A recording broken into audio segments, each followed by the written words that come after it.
চলো বন্ধুরা, কে কেমন আছো? আম দিয়ে শুরু করছি আজকের ব্লগটা। আজকে আমের অনেক কিছু বানাবো। এই আমগুলো আমার বাড়িতে যে কাজ করে তারা দিয়ে গেছে, তো অনেক আম দিয়ে গেছিলো। ছেলেকে এদিকে পড়াতে পড়াতে আমগুলোও কাটতে হবে। আজকে কী কী রান্না করছি চলো দেখা যাক।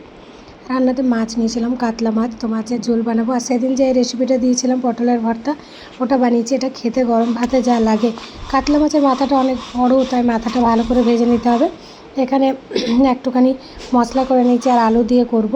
তো এই মশলাতে আদা রসুন পেঁয়াজ সব কিছু দিয়েছি। আলুগুলো ভালো করে নুন হলুদ মাখিয়ে ভেজে নিলাম। কাতলা মাছের এরকমভাবে ঝোল আমার খুব ভালো লাগে। কড়াইয়ে তেল পাঁচফোড়ন দিয়েছিলাম, পেঁয়াজ দিয়ে পেঁয়াজগুলো ভেজে মশলাটা ভালো করে কষিয়ে নিয়েছিলাম। মশলার মধ্যেই টমেটো দিয়েছিলাম। এখানে একটু গরম মশলা বেটে রেখেছিলাম। তারপর জল দিয়ে ফুটে যাওয়ার পরে মাছগুলো দিয়ে দিলাম।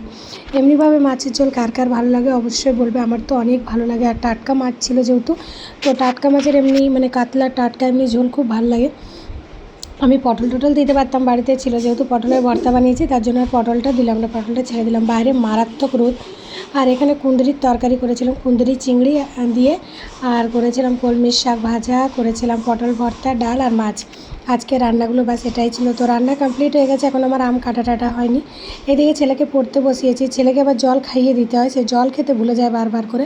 আর এত গরমে বাচ্চাদের জল না দেওয়াটা খুব খারাপ, তাই বারবার করে বাচ্চাদেরকে জল খাওয়াতে হয়। ওর হোমওয়ার্ক এখনও পর্যন্ত স্কুলের কমপ্লিট হয়নি, কারণ টিউশন নেই কিছুদিন ধরে, তো টিউশনেরগুলো বাকি। একদিকে আম কাটছিলাম, একদিকে রান্না করছিলাম। তো আমের কিছুটা জেলি বানাবো, কিছুটা গুড় বানাবো। তো আজকের রেসিপিগুলো আপনাদের কেমন লাগলো অবশ্যই কমেন্ট করবে। কালকে আবার দেখা হচ্ছে।